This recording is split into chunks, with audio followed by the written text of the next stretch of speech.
नमस्कार मंडळी. कडकडीत थंडीत गरम गरम भजी खायची मजाच काय वेगळी असते.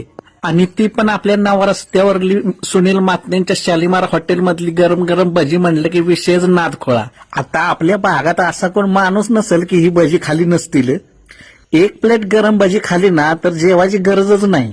काही ठिकाणी वडा असतो ना तेवढा इथं एक एक भजी असतो, ते पण एका प्लेटमध्ये 5 ते 6 भजी. आणि तुम्ही दिवसात कधी पण या, सकाळ दुपार संध्याकाळ कधी पण आला तरी तुम्हाला गरम गरम भजीच भेटणार.